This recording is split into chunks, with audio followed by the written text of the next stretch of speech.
The desire to grow, the hunger to grow. Sabi nga kanina, parents are superiors, and they are our superiors from birth. At birth, pagkapanganak, yung mga bata, babies, sabi niya sa ating introduction, are to be nurtured with milk in order for them to be nourished and to grow. Walang isang magulang in his or her right mind to feed beef steak sa kanyang isang buwang gulang na sanggol. Meron ba? Meron bang magulang na sa tamang isip, bibigyan niya ng samgyupsal, halimbawa, yung kanyang anak na isang buwan? Of course, ang ibibigay ng mga magulang, especially ng nanay, yung milk from her or from, infant formula. So, babies are to be nurtured with milk in order for them to be nourished and to grow. Siguro ngayon, si Radson, hindi ko galang kung pag-ganon or pag-ganon. Importante, may growth. Diba? Ganun lang yan eh. So, lumalaki na siya. Ina-update siya ng kanyang mga nagkaalaga, ina-update yung mga magulang. So, nakikita nila, kasi mas sila syempre, sila yung mga magulang, nakikita na yung growth ng bata. Kahit araw-araw yata, kasi, lumalaki na. Hindi mo na mapapansin yung millimeter na growth, di ba? Still, of course, kung makikita natin si Russell ngayon, compared nung siya umalis, makikita natin yung development. Mas kumahaba ng kanyang pag-ibig. Kasi sabi niya, repa. Yeah. May sabihin, nag-grow na. Pero hindi pa, wala pang gano'n. But just like babies, right? We need milk to grow.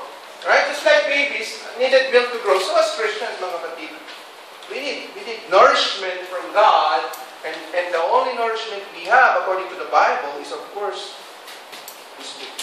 The Word of God, the Scriptures, 66 books and all. God's Word are needed, or to be nourished. God's words are needed for the nourishment of our spirit, for our soul, in order for us to grow up in Christ. Christian life should be a life of continuity. Ito po yung ating tatlong pag-aaralan. Commitment and consistency in order for us to attain a growing spiritual life. Wala po kayong makikita ang Kristiyano na nag-grow from an ordinary member na nakatupo dyan, na naging backup singer, naging halimbawa natutong magtugtog, naging music director, eventually naging leader ng kanilang team, or eventually may higher calling ng pagkapastor, na hindi lumakas sa kanyang pananampalataya ng dahil sa salita ng Panginoon. Wala po kayong makikita ngayon na hindi niya pinabasa, pinanourish, pinapakinggan ang salita ng Panginoon. For that person that I mentioned to grow where he is or she is right now, he or she have been nourished and continuously being nourished by God's words. Kaya, ang tatlong pag-aaral natin tatlong C, continuity, commitment, and consistency. Number 1, continuity. Magpapatuloy dapat ang isang bata sa pag-crave ng milk niya. Hindi pwedeng, binigyan ka na kita, red sword tama na yung isang bote. Tutulog na kami. Hindi pwede yun. So, 1 Peter chapter 2, verse 2, verse 8, sabi niya, like newborn babies crave pure spiritual milk. Pag sinabi pure, unadulterated.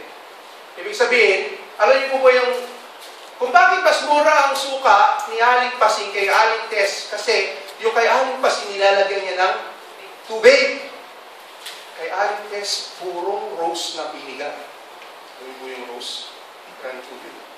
Anyway, kasi mas mura kasi nilalagyan niya ng tubig. Ang tawag doon, adulterated. Hindi na siya pure na suka.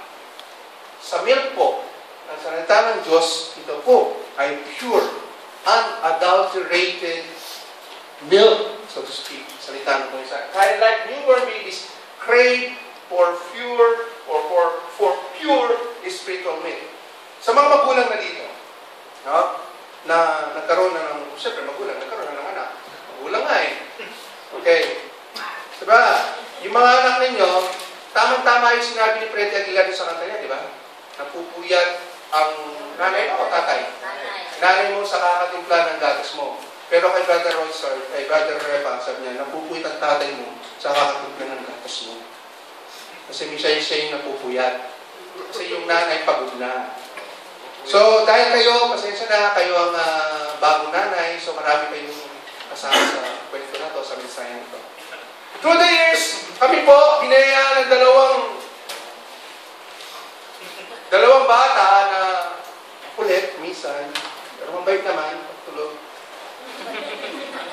Nung sila'y bata pa, wala silang pakialam kung may bisita, kung may ginagawa ng nanay niya, o kami, may ginagawa ako sa labas, may busy. Pag sila'y gutom, iiyak at iiyak yan. Babies are born selfish, right? Basta kung gusto nila, kung basa sila, iiyak sila. Wala silang pakialam kung anong ginagawa ninyo. Kung busy kayo, kung nagtatrabaho kayo, wala. They don't have to beg you, actually, to provide that nourishment kung sila'y gutom. Kung nag-aaral ka, gusto mo mag-aaral, pag iyan umiyak, wala na. Pag hindi mo pa magbibigyan, ano mangyayari? Mapupuno ang bahay ng iyak ng bata. Kasama na rin ang kapitbahay. Lalong-lalo na, nakakaiyak. Diba? Pag madaling araw, iiyak. Yan. Kaya wala silang pakialam. Kasi hanggat hindi nila nasasatisfy yung craving nila sa milk ng nanay nila or kung may infant formula na yan. Importante, kailangan mong may bigay yung kanilang needs. The basic instinct, their desire, is actually instinctive. Instinct na yun. Pag sila'y gutom, iiyak. Pag sila'y basa, iiyak. But we are focused on that gutom part. No? Hindi naman sila tinuruan na kailangan nilang bigyan ng gatas ng nanay niya. No? It's an instinct, right? At hindi rin nila dinicide kung kailan nila kailangan dumede. Basta, nag-response lang sila sa basic drive ng kanilang katawan. Pag sila'y gutom, iiyak. And of course, the basic needs of every infant is milk. Yun lang naman. In the same sense, ang Kristiyano hungers for food for a heart of man that is restless. A baby is restless when he is hungry until he finds it. Ewan ko sa inyo. Ewan ko, nabagin ko na ito dati. Nung namatay yung kapartner ng lolo ko sa pagtatanim ng kamatis, inisip ko, kung ako kaya ang nandun sa kabaw, tanda na rin siya, 50 plus na. Saan kaya ako pupunta? Laging ganun, pag may namamatay sa amin, yun ang laging naisip ko. Bago ko matulog. Naisip ko, kung kaya ako mamamatay sa mga oras na ito, kung kaya ako manay? Naisip ko. Kung mabayad, hindi naman masyado. Tikita na bata. But until that restlessness in me, hindi yun nasatisfy until I found that only Jesus Christ, through His words, okay? Through His words, nakita natin that Genesis 16, for God so loved the world that He gave His one and only Son, that whosoever believes in His Son, not perish, but have an everlasting life. That's it! Everlasting life, yun po yung restlessness ko. Hindi ko alam, but through the faith, to our simple faith in Christ, by His grace, we have been saved through faith in His Word. I found that nawala yung restlessness na yun. Finally, my craving for that diminished. Kumbaga, nasatisfy na ako. Diba yung bata, pagkatapos niyang dumede, wala na, tapos na. Parang nagdahilan lang, tutulog na yun. Siyempre, papabar mo muna. Tutulog na siya. The milk of the Word, like mother's milk, mga kapatid, nourishes us from the life of the one who gives it. Sinabi po dyan, like newborn babies crave pure spiritual milk. Hindi ko sinabi lang, Peter didn't say, if we are newborn babies, okay, or where we are when we are newborn babies, or while we were newborn babies. Kundi sinabi na life. Okay? We have to continue. Ibig niya sabihin, to continue all the days of our lives like newborn babies, to crave for spiritual milk. Sabi nga ni Jeremiah 15:16, di ba? Jeremiah, I found your words and I eat them. Hindi na po literally, syempre, kukuha siya ng piraso ng dito. Kaya nakainin niya. Lalo po gano'n. When your words came, I ate them. It means he internalized them, he nourished his spirit. Then were my joy. Okay? Then my heart's delight, where I bear your name. Sorry, that's my. Thy words have I found and I ate them. They were what? Joy and delight to my heart. Ang tanong, nagiging delight ba sa puso ninyo, mga kapatid, yung salita ng Panginoon? Nagiging delight ba or the source ba ng kaligayahan natin? Katulad ni Jeremiah, ang mga salita ng Panginoon. When we begin our Christian life by means of our spiritual rebirth, and we were born again by the Word of God, katulad sabi ng 1 Peter chapter 1, verse 23. So we grow. We grow by the milk of that Word. Diba? Kailangan talaga, therefore, kung tayo pinanganak ng Diyos na muli, sa pamamagitan, of course, ng mensahe na galing sa Kanyang salita, hindi ba nararapat na tayo magpatuloy sa pag-crave ng salita niya? Walang isa mang magulang na pagkatapos niyang ipinid yung kanyang anak, pinadede sa gutom niya, at sa kanya okay na yon, titigil na siya. Continuously yon. Hindi ko alam kung ilang beses sa isang araw, pero continuously yon. Continuous yon. Hanggang sa ang bata ay lumaki. Ang sagwada, pag ang malaki na yung bata, may nagdedeli pa rin. Maging body ka na. Hindi po tayo body na sinasabi dito. We have to crave for spiritual milk. Whether we are mature or young, we have to have that continuous craving for the Word of God. Kahit matanda na tayo, mga kapatid, we are still being nourished. Right? This time by that milk, although some of us are still drinking milk, we still need nourishment of our physical body. Kaya patuloy pa rin tayo kumakain. Ang tanong, pinapakain mo yung spiritual na buhay mo, yung spiritual life, yung spirito mo, ay yung katawan mo pala, physically, pinapakain mo ba yung spiritual na, yung spirito mo? Nagpapasa ka ba continuously na salita ng Panginoon? I will leave that question to you. Because number 2 is commitment. 1 Peter chapter 2, verse 3. Okay? Now that you have tasted that the Lord is good, tapos na. Aligtas ka na eh. Ang tanong, you have to grow. God is concerned that we grow in the knowledge and grace of our Lord and Savior Jesus Christ. That we no longer yung mga bata na tossed about. No? Kasi bata ka pa sa pananampalataya, kung ano lang sinabi ng kahit sinong preacher na panood mo ngayon, dami ng sa podcast, sa YouTube, dami ng mga preachers. No?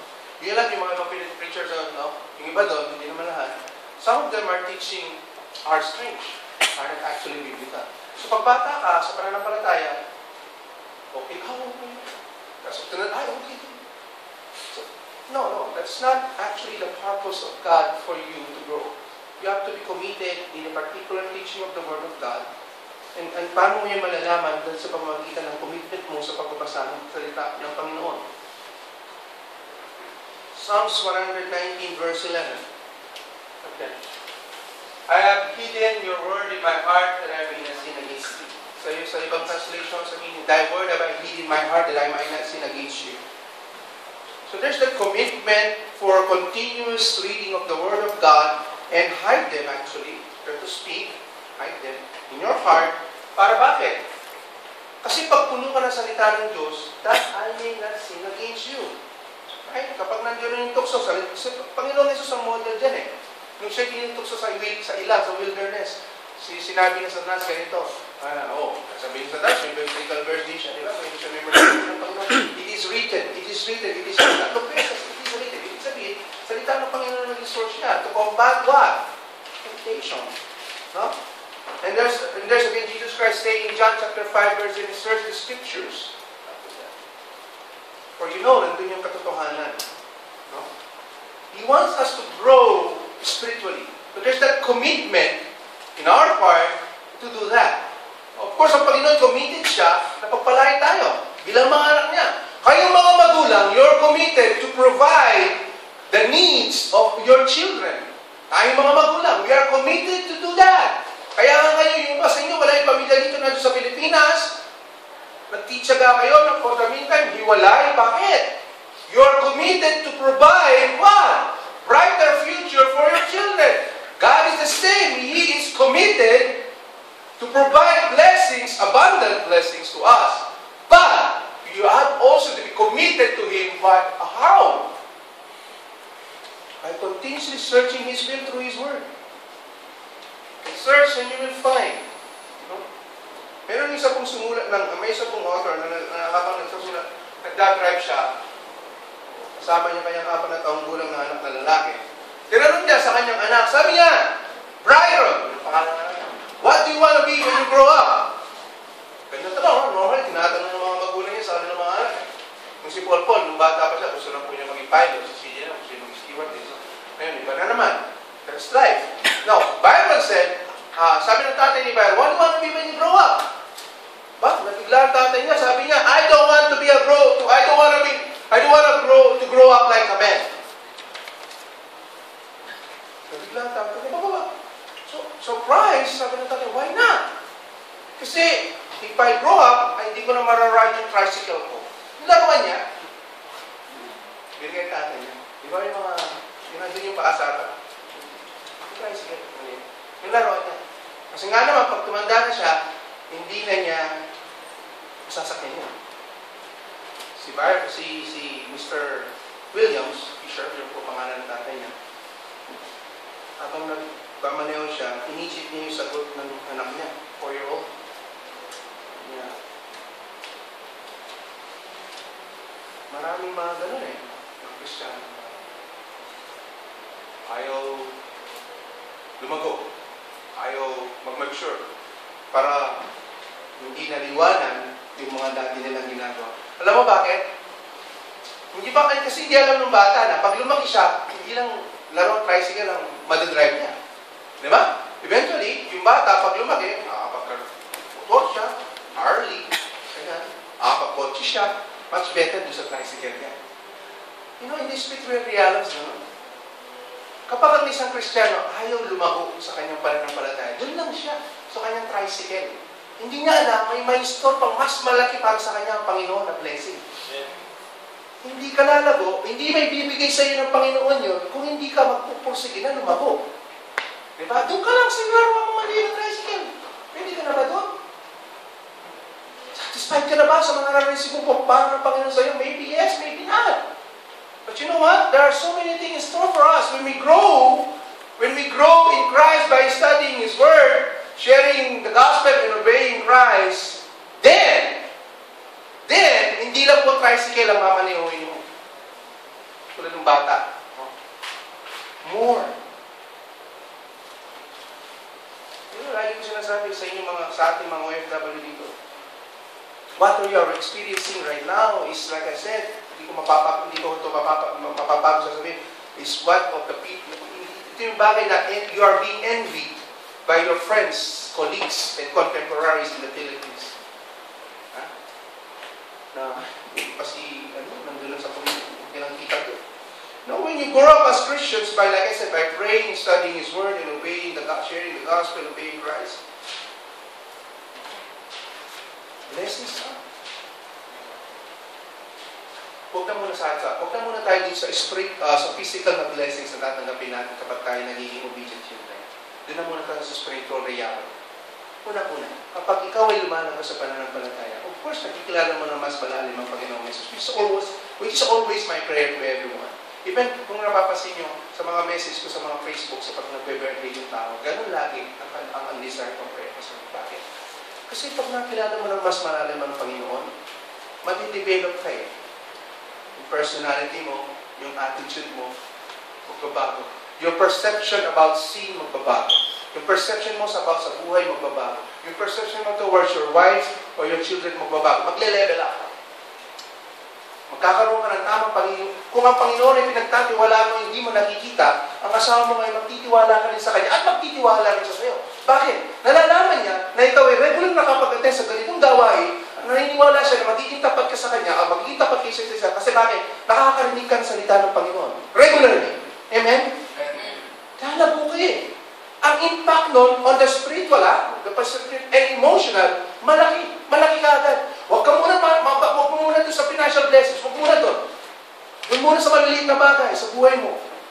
Matutuwa ang asawa mo. Magiging mas malapit kayo isa't isa. Bakit? Ikaw ngayon nakakarinig regular ng salita ng Panginoon, makakapag-share ka sa Kanya. In the end, alam niyo masaya ako pag nag-share sa akin ng asawa, minsan sa kumanak ko. Kapag ngunit ang ginagawa mo sa iyong asawa, nagsishare ka sa Kanya, siya rin, dahil siya yung lagi kasama ng mga anak mo, siya rin gagawin niya sa mga anak mo. Ano magiging produkto nun? You're making your children grow in the knowledge of Christ. And that is what? Maturity. That is growing. Kaya kung wala ka sa ganitong gawain, hindi ka nakakapag-atin, o hindi ka nag-grow, lahat ng sinabi ko, wala. Wala yun. Hindi mo mararanasan yun. At hindi mararanasan yung Panginoon. Now, going back, babalik sa financial blessings. Actually, huwag muna tayo against sa financial blessings. Doon pa lang sa maliwanag yung isip mo, wala kang burden sa asawa mo, wala kang iniisip na masama sa asawa mo, at siya din sa'yo, nakakatulog ka ng mahimping, maayos. The greatest sleeping pill is peace of mind. Kung lumalago ka sa pananampalataya mo, nagbabasa ka, nananalayan ka, gumagawa ka ng ganitong bagay, sa iyo ang balik kapatid. Hindi sa Panginoon. Tanda mo. Hindi sa Panginoon ang balik sa iyo. Walang matinong magulang na gumawa ng mabuting bagay ang anak na hindi nire-reward. Ang Diyos, siya yung author ng buhay, siya yung author ng emotion, siya yung gumawa sa atin, He knows what we need. When we are obedient, sinasabi, obedience always equals to blessings. Now, if we grow, we have that commitment in the ministry, magpakita yan sa buhay mo, pagpapalain ka naman. Ano, how long you been Christian? If you were going to chart your growth, mula nung nakilala ko sa Panginoon, i-chart mo siya. Ano yung chart mo? Magaling siya? O magaling? How do you chart your growth? Now, first, in any business transaction, pag nakikita niyo yung chart tumataas, ibig sabihin yung kanilang income tumataas. Lalo kung black yan. Pag bread, bababa. Kasi makakawin mo lang. Of course, doesn't want us to see that our chart growth pababa. He wants us to consistently grow. Kahit konti-konti lang. Di ba? Kahit konti-konti lang. Importante may growth. Hindi siya stagnant. Basta, konti. Ako, mas masasarapan ako sa sabi na nahinog sa puno kaysa sa kinarburo. Tama ba? Yung kinarburo, pinuwersa yun no? Pinuwersa matamis din siya, pero iba yung hinog sa puno talaga. Yung nature ang nagpahinog doon. Ganun din sa akin sa paglago, sa pananampalataya. Huwag kayo ma-frustrate kung minsan na nababagalan kayo. Huwag kayo ma-frustrate sa inyo kaibigan nyo, katapin nyo sa church, tagal-tagal na ito pananampalataya, ganun pa rin. Sabi nga ng isang author, please bear with me. God is not finished with me yet. Ayun, pastor, di ba? Pa-respect niyan. May 2 level na pananampalataya. Oo, pwede yun. Pero may mga pagkakataon na kahit yung pastor niyo, may mga nagagawa pa rin siya hindi ayos sa gusto niyo o hindi niyo nagugustuhan. Kasi bakit? Tao pa rin yan eh. Pero huwag kang ma-frustrate. Looking unto Jesus. Basta yung paglago mo nandiyan. Mas maganda mag-ilan tayo pataas o pababa. Para may makasama ka sa paglago. Commitment. Continuity, commitment. Ito papasok yung ulit. Consistency. Which of course many of us fail. Many of us. Us. Sama ko fail. Sometimes. Consistency. 1 Peter chapter 2 verse 3. So that by it you may grow up in your salvation. Grow up in your salvation. Sabi nga ni Charles Swindoll, don't just grow up! Grow up! Narinig nyo, tinatanda-tanda ko, walang pinagkatandaan. Tama ba? Walang age yun? Tama? Walang age yung mga pinagkatandaan? Bulong kayo nyo? Tama? Pinagkatandaan. Tumanda siya walang pinagkatandaan. Wala kang age. Okay, thank you. Consistency. Gusto ng mga sadyang, consistent kayo magtrabaho, consistent yung production. Pag consistent yung trabaho nyo, consistent yung production nyo, consistent ang sahod nyo. Diba? Ang Pure Foods, hotshots, star hotshots. Bago pumasok sa semis, they were very consistent. Sabi nga din ko, this is the right time to pick up. Sabi niya. At kanilang, kasi mababa sila nag-start, puro sa elimination. Bago magtapos yung elims, pumasok sila sa twice to be. Hindi sila twice to be, tinalo ng 2 beses yung global. Pagpasok na, siyempre may momentum eh. Tagal na hindi natatalo, mga 8 games yata yung winning streak nila. Pagpasok nila sa semis, na-sweep sila ng Alaska. 3-0. Ano ang word? Hindi sila naging consistent. Sa discipline. Laro po yun. Laro po yun. Kung yun sa laro, nangyayari sa atin, lumabagsak, hindi na nanalo. By the way, Pure Foods Hotshots won their Grand Slam last year. Wala silang pinanalo ngayong taon na to. Isa mang tito. They're out. Because why? Nawala yung consistency. Okay. Now, when we talk about consistency, sabihin lagi-lagi. Diba? Unang-una, consistency sa pagbabasa ng salita ng Panginoon. Consistency in reading God's Word. Sabi niya, all your words are true, all your righteous laws are eternal. Kung palang lahat ng salita ng Diyos ay tama, at ang kanyang mga batas ay pagpakailanman, o ang kanyang mga utos, hindi ba dapat na consistent natin babasahin? Pangalawa, we should be consistent in our prayer. Minsan, nananalangin tayo, marubrob yung ating panalangin kapag tayo nandun sa isang sitwasyon na may pagsubok or hirap tayo o mayroon tayong pinagdadaanan. Doon nagiging consistent yung ating panalangin. Doon laging marubrob yung ating panalangin. Doon parang ang ating panalangin parang panalangin natin talaga magpunti natin dire-diretso sa tenga ng Panginoon. Walang nagigit ang barrier. Si Daniel, chapter 6 verse 10, ang context po nito sa chapter 6 verse 1, yung hari, gumawa siya ng decree or batas na gumawa sila ng napakalang statue. At pag tumugtog na yung symbols or bell or something, there's a signal, lahat ng tao should bow down on that statue. Anong ginawa ng Daniel?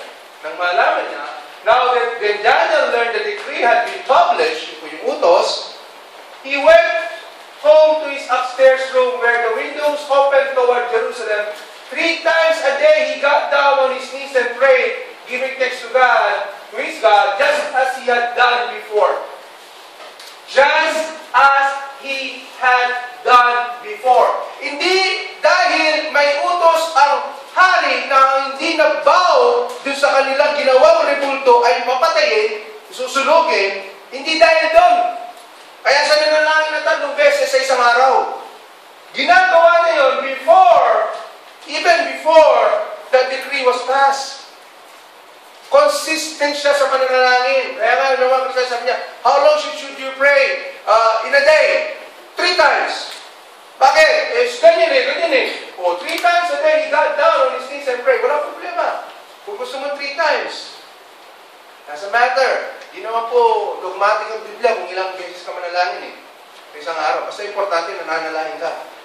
The more the merrier, sabi nga. Ako sabi ko siguro, pinakamababa yung tama. Pinakababa yung 4 or 5. Pag nananalangin ka, una, pagkagising mo sa umaga.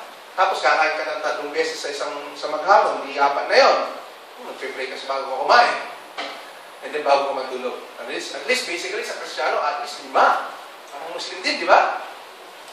Pero may kong basihan. Pero sabi ko, hindi tayo dogmatic to kung ilang beses ka mananalangin. Importante, consistent ka na nananalangin. Katulad ng ginawa ng tao nito. Si Daniel. We know the story. Nung malaman ng hari na hindi siya nag-bow Lalo pang pinainit yung orno kung saan siya itatapon.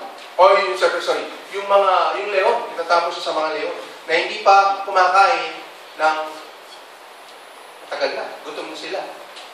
Hunger strike sila eh. Gutom sila. Kaya nung tinapos si Daniel sa lion's den, sabi ng Biblia, sinara ng anghel yung mga bibig ng leon, hindi siya nakain. Nakita niyo yung miracle ng Panginoon doon. Why? Because He's consistent. Doesn't matter kung may bagyo o wala, may trahedya sa buhay o wala, yung pananalangin niya consistent. Pangatlo, hindi lang sa pagbabasa, sa panalangin sa worship. Okay? In worship. So, Hebrews chapter 10, not giving up meeting together as some who are having of doing sa mga bagay sabihin, gas-gas na yan, tagal na yan, lagi yan. May salita pa rin ng Panginoon yan. But encouraging one another all the more as you raise the day of approaching. Bakit kailangan mo consistent sa worship? Ano madami mo mabibis pag wala ka sa worship? Of course, number one is the Word of God. Pangalawa, yung fellowship ng mga kapatid na. Di ba? Yan. Basically, dalawa yung mawawala sa'yo. Tapos yung chance of blessings ng Panginoon sa'yo by virtue of sitting there and listening to the Word of God. Kaya dapat, sabi niyan, you should be consistent in attending the worship. Wala pong isa man na matapat na lingkod ng Panginoon na ngayon ay naglilingkod ng tapat nang hindi siya naging consistent sa latter part ng kanyang buhay kung nasa siya ngayon. O hindi siya naging consistent sa pag-attend. Wala pa ako nakita na estudyante sa college na pumasa sa kanyang pinapasukang subject na hindi naman siya pumapasok. You get an A. You can get the chance to get an A if you're consistently attending your class. Like I said, you get a chance. Hindi automatic na pag nag-attend ka, A ka kagad. You have to take the exams and everything. But, hindi ka makakuha ng A, I'm sure, kapag lagi kang liliban sa klase. Hindi sa'yo nakakuha ng A, lalaging absent. Meron ko kayo nakita ng gano'n. Hindi nga siya pumapasok, at taas pa nag-read na sa inyo. Hindi nga siya nag-exam, hindi siya nag-aaral, tapos walang gano'n. You have to be consistent in worship. Of course, number 4, we also have to be consistent in sharing the gospel. Sometimes we fail this. Ephesians chapter 6 verse 19 said, "Pray also for me, that whenever I speak, words may be given me, so that I will preach and make known the mystery of the gospel." Sa pagsishare ng Panginoon, sabi niya po sa Pablo sa gospel ng Panginoon, "Pray for me, that I may speak to this." Okay. And 2 Timothy chapter 4 verse 2, sinasabi po ni Apostle Pablo ito kay young Timothy, who is also a pastor. Sabi niya, preach the word in season and out of season, correct, rebuke, encourage, with great patience and careful instruction. Hindi lang po sa mga tao ito sinasabi ng Diyos ang mga bagay nito. Pwede rin po yan sa atin. Applicable po yan sa atin. No? If you know Christ, you can preach Christ. Ganun lang kasimple yan. If you already accepted Christ as your Lord and Savior, you can teach Christ, you can preach Christ, you can share Christ. Ganun lang ka din. Ganun lang ka sa din. Pero sabi ko, hindi ba yun, Pastor? May mga taong talagang may tinatawag sila sabi na stage fright o yung talagang tawag sila makipag-usap sa tao kung pala sa maraming tao. But I mean, like personal evangelism, just sharing your testimony to them, is actually sharing the gospel to them. Paano kabigyan mo ng Panginoon. And then finally dito, should be consistent in the Lord's Word, in giving to the Lord's Word. Si Apostle Pablo po sinabihin niya yung mga taga-Corinto, sabi niya, "Now but the collection of the Lord's Prayer, do not do what I told the Galatian churches to do. On the first day of the week, each of you should prepare set aside the sum of money given with your income, saving it so that when I come, no collection will be." Talagang pagpupunta ka sa alam mo na bahagi yun, yung pinakamasayang bahagi ng gawin, bahagi yun, nakahanda ka doon. Consistently. Hindi yung pagdating mo doon. Nangyari po ito, nakakailangan. Hindi naman sa akin sa kaibigan. Karoon ng youth fellowship. Pero kahit sa youth fellowship sabi, may offering din. Kaya yung isang kapatid talagang, nabuno niya, 500 nilagay niya. Kala niya, 100 lang. Nung fellowship na, pagdautan niya yung wallet niya, ay yung 600 pera niya. 100 na lang. Ibig sabihin, 500 din nga ilagay. Sobrang niya, talagang na lang kasi wala naman talaga siyang pera. Yun ang talaga dinesign niya sa puso niya, 100 lang ibibigay niya. Tama naman beforehand, na-decide niya kung ano magkano ibibigay niya. Ano magagawa niya? Pumunta siya doon sa treasurer. Si please, pasensya na ha. Kukunin ko lang yung 500 kasi ito talaga dapat ibigay ko. Ito nakakaya. Diba? Imagine mo, kung ikaw nasa sapatos ng tao, mahiya ka talaga. Binawi niya. Hindi naman siya hindi nagpa, pero binawi niya. Kasi hindi naman yun. Kaso nga, hindi siya nakapaganda ng maayos. So hindi pa niya, dapat kung gusto akong binusa, yung mapupuno din, di ba? Wala siguro siya, whatever. So yun. Kuha naman niya yung 500, na ibalik niya yung 100. Pero, hindi pa rin siya ideal in a way. Diba? You have to put it in your mind na bago ka pumunta sa church, nakaset na yan sa isip mo kung magkano ang ibigay mo para sa Panginoon. Tandaan mo, balik din naman sa'yo lahat din. So, when you go back, ang prayer natin, it is ideal for a mature believer na magkaroon ng unsatisfied craving for the Word. Kasi ganito, pag satisfied ka na, titigil ka na eh. Pag busog ka na sa pagkain, mamaya kakain tayo. Hindi naman tayo kakain din ng 3 oras, di ba? Pinakamatagal na yung 1 oras, kasama yung daldalan. Fellowship. Pero kami na mga 30 minutes. Kasi titigil din kayo eh. Bagamat gusto nyo pa, eh, wala na. Kasi masarap mo. Anyway, basta napusog ka, titigil ka na. Ayaw, wala ka ng gana. Katulad nito. Pag halimbawa, Sister Cindy, nagluto siya ng lumpiang Shanghai, fried chicken, saka tortang talong, halimbawa lang. Pero dumaan ako ng drive-thru sa Burger King. Kinain ko yung set of Whopper plus fries and Coke. Talagang yung pala, yung inihanda niya sa akin, may impact pa. Kahit picture ang pa yan, tapos sasabihin nyo, sarap po yan, hindi naman kami, hindi much. Wala na impact sa akin yun. Kasi bakit satisfied na ako eh. Okay na ako, busog na ako eh. Diba? Ganun po pero po sa pagsasaliksik sa salita ng Diyos, okay, tapos ka ngayon magbasa. Huwag mo sabihin, tapos na ako magbasa ngayong Lunes. Bible, kita tayo sa Sunday ha. Tandaan nyo, kayo kumakain nila ng beses. At least minimum yan, 2 sa mga nagda-diet. Okay? Minsan lang eh. Pero huwag niyong i-diet yung sarili nyo. Spiritually. No?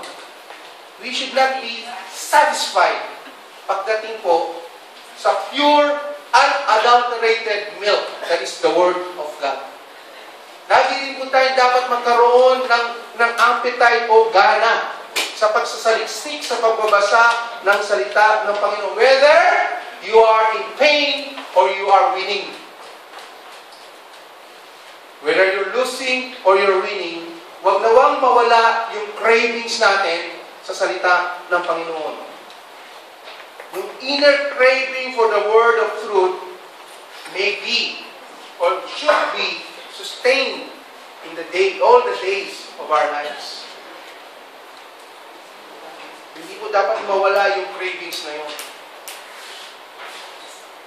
Mga kapatid, sa ating closing.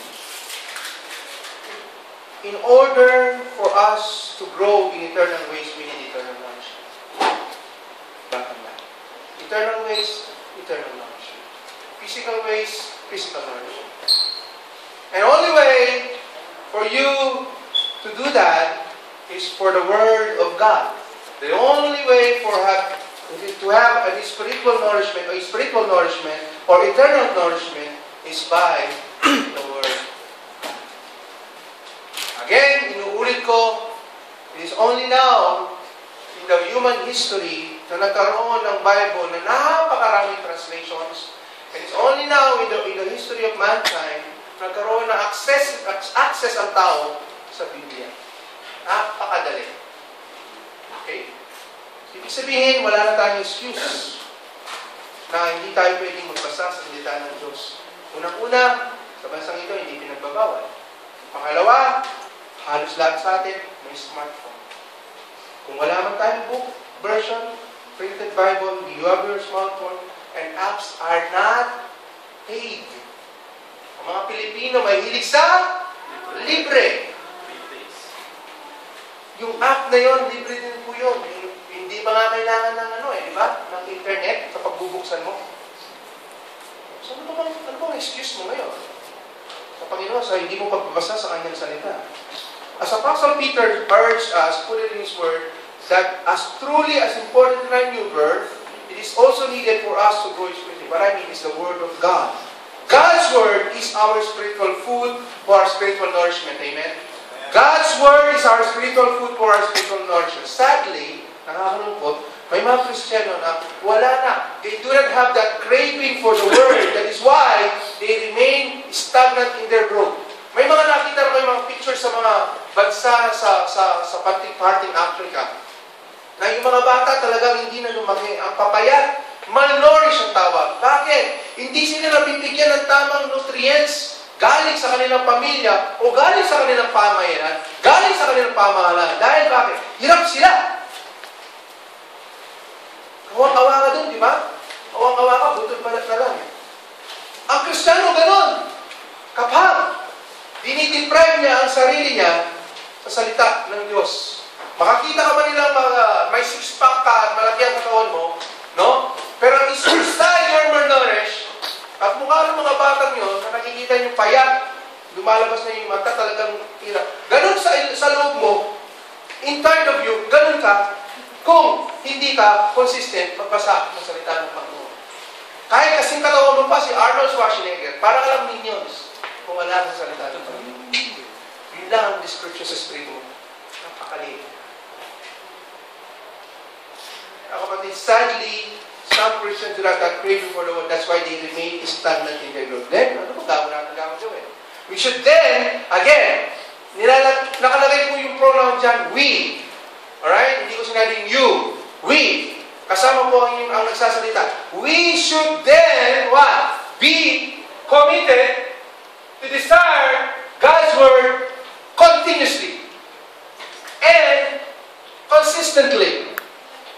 And set aside any attitudes that deter our spiritual growth. May mga kasing attitude tayo na kaya hindi tayo lumalaki. May mga attitude problem tayo minsan, or may mga, alam niyo yung schedule na eh. Kayo nakakalang sa schedule niyo. You know the perfect time for you, for when you should read the Bible. You know yourself, you know your schedule. It's either for you to wake up in the morning or before you sleep. Or even when you're at work. You know your schedule. You can read your word, the word of God. So, set aside any attitudes that deter our spiritual growth. Nakakapagsagabal sa paglago natin yung spiritual. Set aside po natin yan. Ang tanong ngayon, what hinders you? What hinders you and me? What hinders us to consistently, or what hinders us in committing to desire God's word consistently and continuously?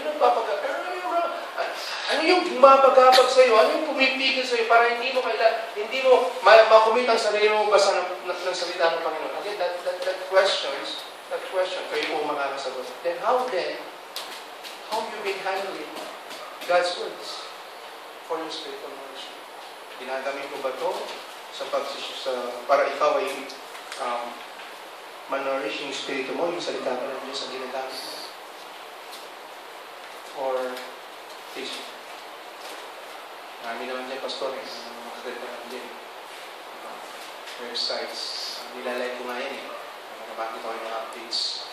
Yung ba nga, sinishare nyo eh. Maganda yun eh. Maganda yun. Mas mga website na mga maayos. Christian websites na. But, mas maganda. Meron ka sariling Biblia. Whether e-Bible yan, or paper Bible.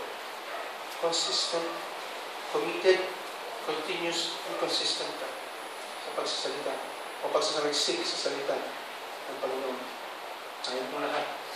Committed, continuous, committed, and consistent sa pagsasaliksik ng salita ng Panginoon. Dahil marami naman sa akin yun. Hindi para sa Panginoon. Para sa iyo, para sa akin. Kung para sa iyo at para sa akin,